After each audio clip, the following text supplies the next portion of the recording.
This lesson provides a very general overview of the IELTS exam. So let's start from the very beginning. What is the IELTS?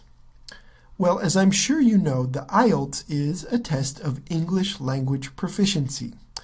The whole point is usually to measure English language ability and then report scores to colleges and universities or employers or sometimes for immigration purposes. IELTS stands for International English Language Testing System. It is one of the most widely used English language exams around the world. There are two main forms of the IELTS. The first is the academic IELTS, and that version, as you can guess, is used mainly by colleges and universities for admissions decisions. Then there's the general training IELTS, and that one is more often used by employers or for immigration purposes and some other uses as well. In our lessons, we will cover the differences between these two exams so you can focus your studies. At this point, if you don't know already, you should definitely find out which version of the exam you will be required to take, because they are different exams. Okay, who makes the IELTS?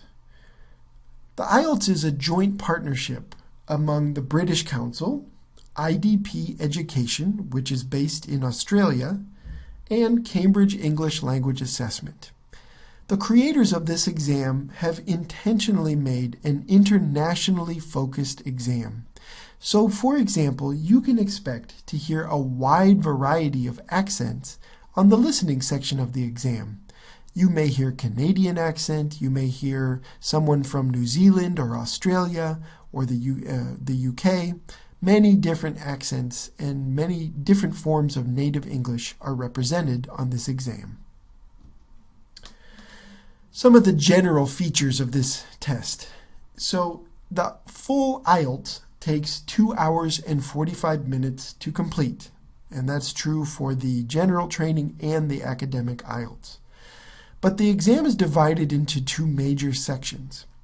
So you have the paper exam, and on the paper exam, you will take the listening, reading, and writing sections, okay? And that will all occur in one session with no breaks.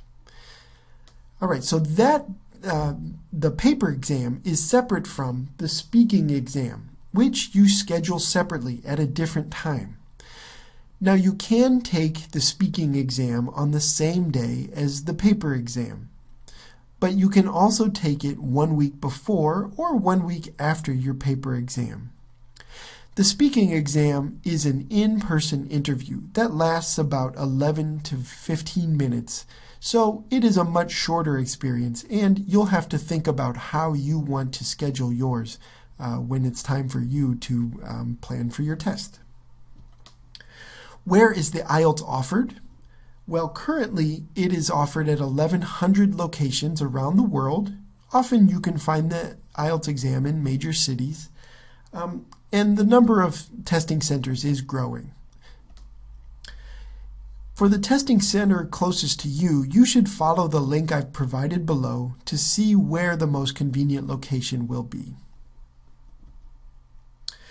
There are regular testing dates each month for the IELTS, so there's no IELTS season. It doesn't happen in the fall or the summer or spring. They do offer the exam year-round, but most testing centers do not offer the IELTS every single day, and so spaces are also limited. You should definitely not wait until the last minute to schedule your exam. In fact, some centers have a 2-week, you have to schedule your exam at least 2 weeks ahead of the date. You should plan ahead and figure out which day you want to take the exam as early as you possibly can. How do you sign up for the IELTS? Well, again, I've provided a link below for you to follow in order to sign up for your test. You need to select a location and the date and time that you will take the exam. So that's something you need to decide ahead of time. And then you fill out a simple application and you need to pay the fee. The fee is calculated differently, obviously, depending on where you are, okay? But as of right now, if you're in the US, you'll pay $200 for the exam. It costs 190 euros currently and 115 pounds. You should check when you sign up for the exam on the current pricing information.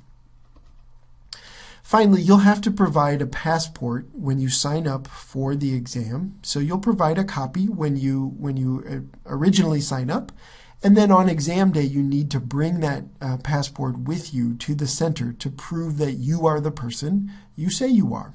So that's one important step you'll have to follow when you sign up for the exam. Okay, so that is really basic information about the IELTS. And in future lessons, we will cover more details about this exam.